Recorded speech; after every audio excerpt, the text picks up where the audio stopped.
ऋषि मुनियों की पावन धरती, देश धर्म का नाता है। कहते सारे लोग यही हैं, गो हमारी माता है।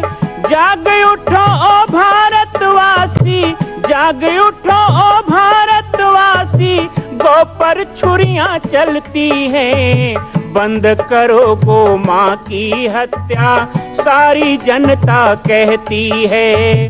बंद करो गो माँ की हत्या, सारी जनता कहती है।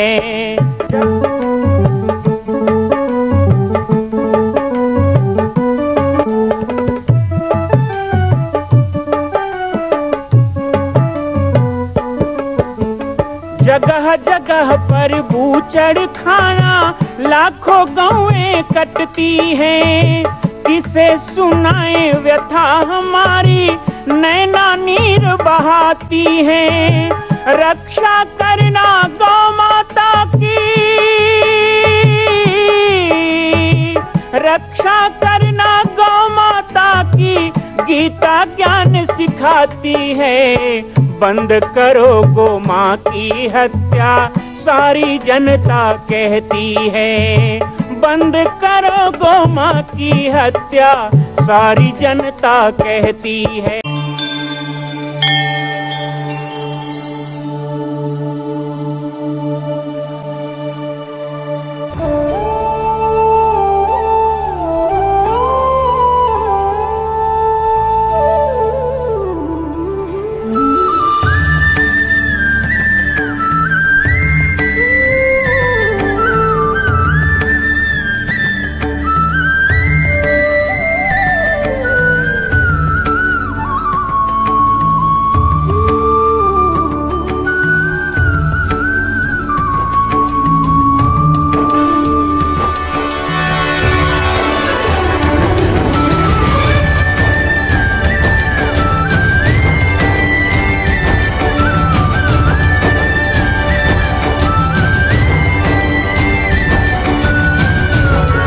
श्री राम जय जय जय राम।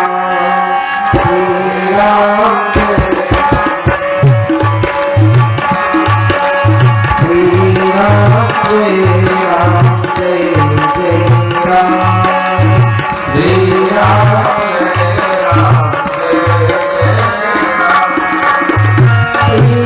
श्री राम जय जय राम। श्री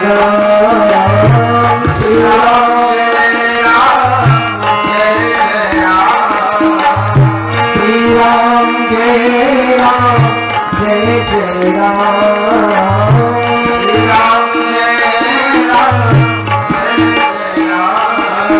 श्री राम श्री राम जय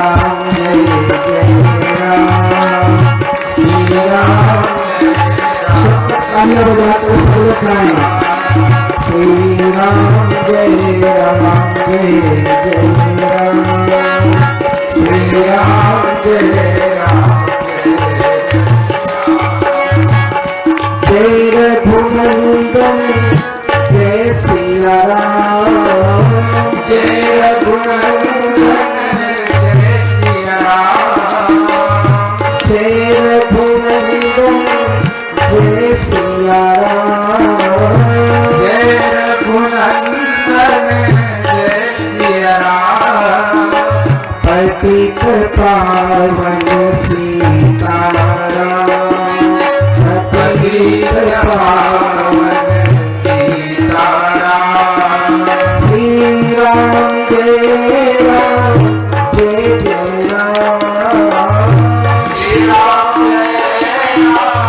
सब लोग ध्यान से तालियां बजाकर श्री राम जय राम जय जय राम। श्री राम जय राम जय जय राम। श्री राम जय राम जय जय राम। श्री राम जय राम जय जय राम। श्री राम जय राम जय जय राम। श्री राम जय राम जय जय राम।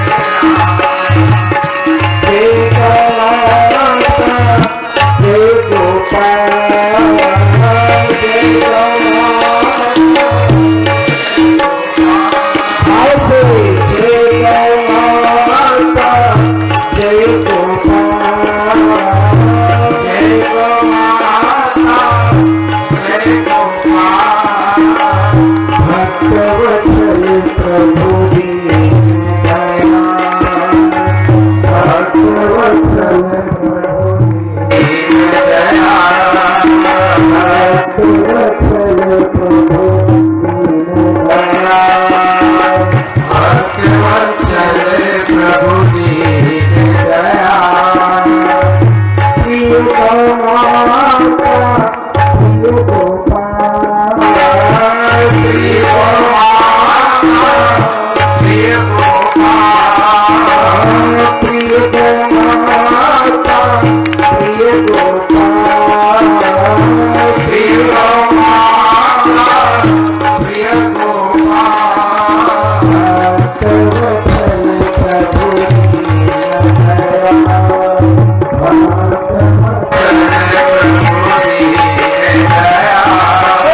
श्री राम जय राम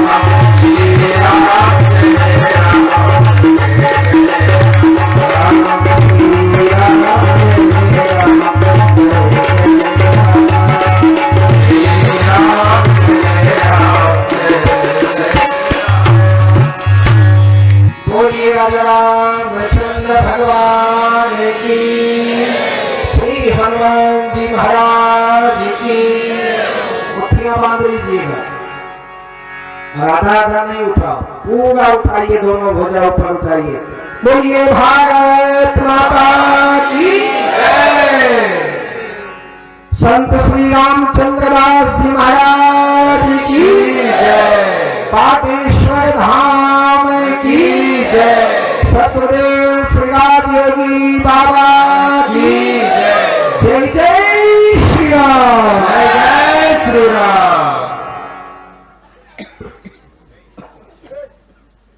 आज के इस परम पावन मंगल में बेला बकीला धाम और बकीला धाम के इस पवित्र स्थान जहाँ के कण कण में परम पूज्य मेरे छोटे गुरु भाई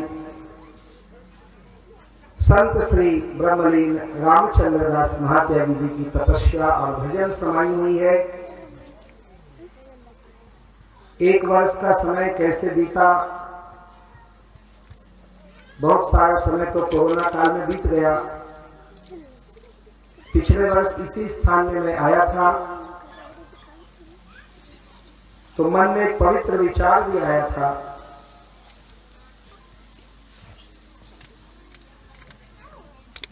भगवान के चरणों में हम सब ने प्रार्थना की और ये निश्चित है कि जिन्होंने रामलीला, राम कथा, रामायण और राम भक्ति में अपना पूरा जीवन लगाया हो उनको श्री राम जी के चरणों में मोक्ष की प्राप्ति ही मिली होगी। और यदि वो किसी रूप में इस संसार में आए होंगे वो सबके कल्याण के कार्य के लिए अपने हेतु में लग चुके होंगे। लेकिन गुरु भाई जी के उस पुण्य स्मृति कार्यक्रम में मैंने यहाँ पर एक घोषणा की थी छोटी सी कि बकेला धाम और बकेला धाम में राम नाम की गूंज कभी भी शिथिल ना हो, इसके लिए एक संकीर्तन भवन का बहुत ही सुंदर निर्माण पूरा बकेला धाम परिवार भक्तमंडल और पाटेश्वर धाम मिलकर यहाँ पे करेंगे। ये मैंने उस समय कहा था। मैं आया भी रहता, अप्रैल मई में आकर एक बड़ी बैठक और ग्राम संपर्क और योजना को प्रारंभ करने की बात थी, लेकिन आप सभी जानते हैं कि पूरे संसार को एक महामारी ने रोक दिया। लेकिन कहते हैं कि भगवान आंख की ज्योति कम देता है तो दिमाग की बत्ती जला देता है। भगवान चलने की शक्ति कम देता है तो सोचने की शक्ति बढ़ा देता है। ऐसे ही पहिए तो थम गए, हम भी थम गए। 9-10 महीने हम भी पाटेश्वर धाम में, संभवतः 35 साल के साधु जीवन में पहली बार मुझे 10 महीना गुरुदेव के साथ रहने का, पाटेश्वर धाम में रहने का अवसर मिला, वो कोरोना के कारण।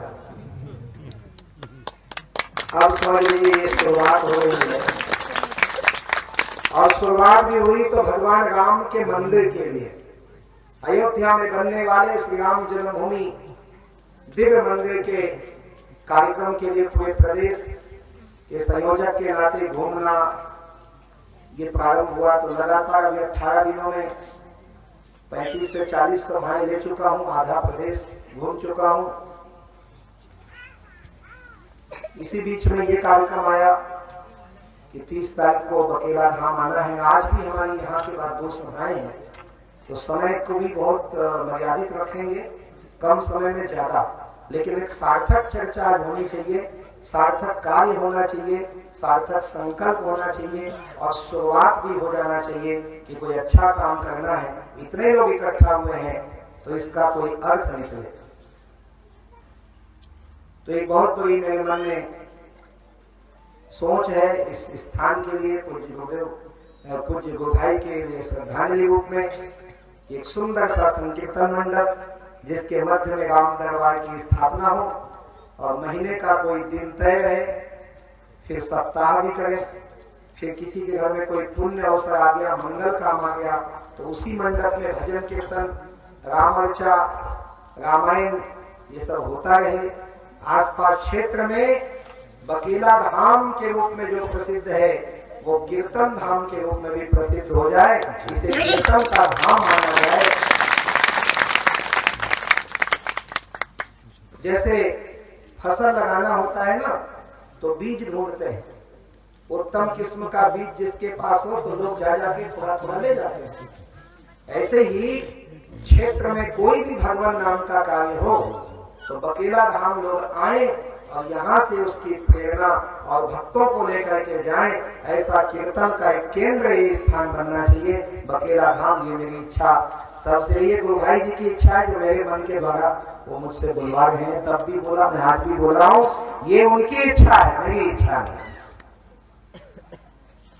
तो एक तो ये बात हो गई। दूसरी बात, आज हमारे सभी पिछली बार की भांति सभी प्रमुख जन आए हुए हैं, बकेला धाम के भी सभी सम्मानित जन हैं, ग्राम के प्रमुख जन हैं, हमारी मातृशक्ति है। इसी तरह कोईकुब्दू से, बैजलपुर से हमारे पाठक प्रदेशी जी, अब उनको तो हमने अपना धर्म पिता ही माना है। इस ऑनलाइन सत्संग के अवसर पर हमको एक पिताजी मिले, यह अलग बात है कि घर भी नहीं बुलाते, और आज हम उनके गांव पहुंचे तो हमने मैसेज में लिख के डाला कि अभी हम पाठक प्रदेशी जी के गांव में हैं, तो बहुत लोग मैसेज कर रहे थे, अच्छा तो दिखाइए किधर है। हमारे गौ सेवा आयोग के पूर्व अध्यक्ष और उससे भी बड़े पद पर सदा गौ माता की सेवा में रहने वाले और बड़ी विनम्र और मिलनसार हमारे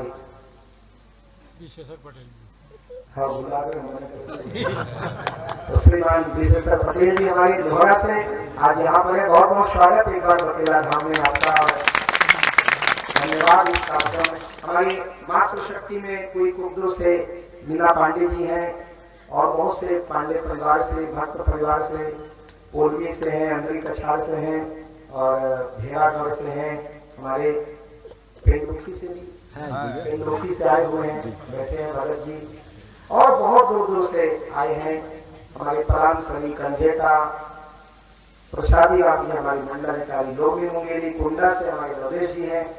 एक एक का नाम नहीं गिनूं तो सारे भक्त मंडली हैं और सभी माताएं हैं, बिलासपुर से भी आए हैं। तो सब लोगों का बहुत बहुत अभिनंदन है हमारे आश्रम में, बकेला धाम आश्रम में। आइए हम सब जब इकट्ठा हुए हैं तो कोई नवीन शुरुआत, सत्संग तो होता रहेगा, एक दिन का क्या, 2 दिन का होगा, 5 दिन का होगा, और मैंने तो वचन दिया हुआ है कि संकीर्तन मंडप बनेगा तो 5 दिन का श्री राम महायज्ञ भी यहाँ पर रखेंगे, आयोजन करेंगे, और 5 दिन तक मैं आपको राम कथा आपको ही तो पूरे क्षेत्र को सुनाऊंगा। और यज्ञ के बहाने बकेला धाम के चारों तरफ जो आदिवासी बंधु, गिरिवासी बंधु, माताएं जो गांव-गांव में रहते हैं उन सब के बीच में मैं जाऊंगा, सबके गांव में जाके बैठकें लूंगा, सबको जोड़ूंगा। तो ये सारी योजना तो है और ये होता रहेगा। लेकिन आज ये सुंदर सा कार्यक्रम जो हम लोगों ने बनाया है, तो इस कार्यक्रम में भी कुछ नवीन कार्य हो। सबसे पहले आधे पौन घंटे तो मैं यहाँ पर अपने विचार रखूंगा। 2-3 विषय हैं। सबसे पहला विषय तो कोरोना महामारी, इसके बारे में थोड़ी चर्चा करेंगे। बहुत सी जिज्ञासाएं लोगों के मन में होती है। दूसरा, अयोध्या में बनने वाले श्री राम जन्मभूमि मंदिर निर्माण, उसके लिए अभियान, उसमें हमारा योगदान। तीसरी चर्चा आज की हमारी होगी कि वर्तमान समय में असंगठित होता हुआ जो समाज है, हम जो बढ़ते जा रहे हैं, हम घटते नहीं हैं, हम सदा बढ़ते हैं। और जब बढ़ते हैं तब घटते हैं, और जहां जुड़ते हैं वहीं हम बढ़ते हैं। तो हमें घटना है कि बढ़ना है? घटना है तो बटो, बटोगे तो घटोगे, और जुड़ोगे तो बढ़ोगे। तय हमको कहना है कि घटना है कि बढ़ना है। अब सब कहेंगे बढ़ना है, तो बढ़ना है तो जुड़ो। तो जुड़ाव कैसे? मन से मन का, जन से जन का, जन से गण का, गण से मन का, और जन जन का कैसे जुड़ाव हो। संत क्या कहते हैं इस पर थोड़ी सी चर्चा उस पर करेंगे। इसके पश्चात संस्कार वाहिनी, जिसकी चर्चा पूरे प्रदेश में है, और पाटेश्वर धाम के लिए कुछ दिन पहले कुछ असामाजिक तत्वों ने, कुछ आध्यात्मिक शक्ति को नष्ट करने का प्रयास करने वाले आसुरी तत्वों ने एक कांड किया, छोटा सा अभद्रता किया, जिसका पूरे प्रदेश में विरोध हुआ।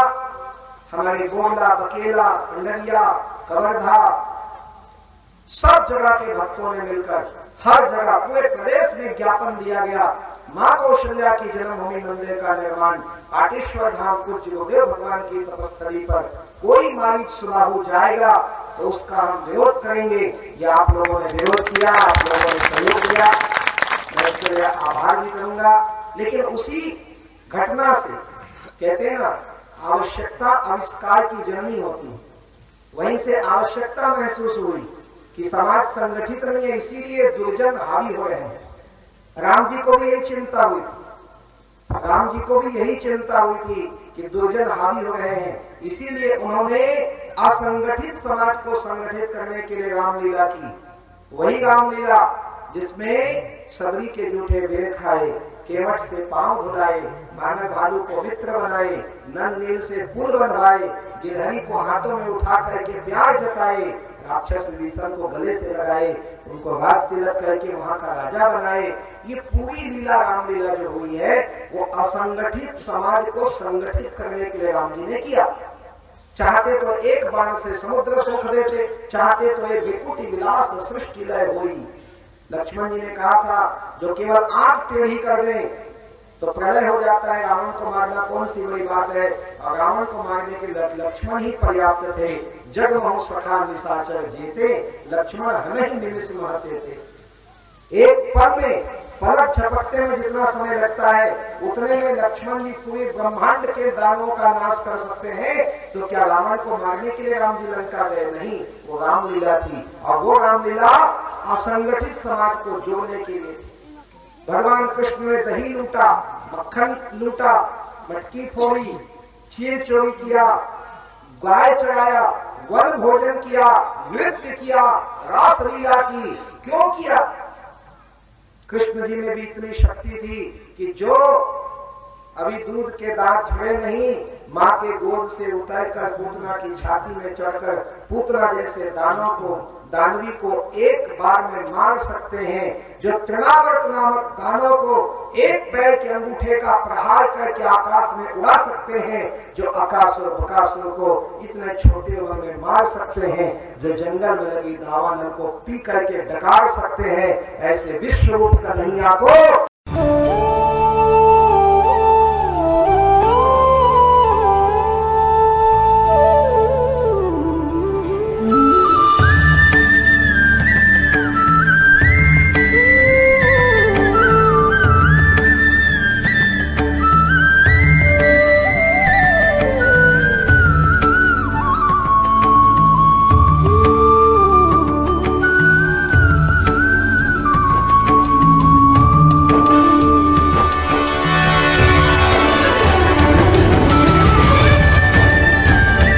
मां कौशल्या की पावन जन्मभूमि छत्तीसगढ़ प्रांत में बालोद जिला में स्थित है श्री सर्वसिद्ध शक्तिपीठ जामड़ी पाटेश्वर धाम।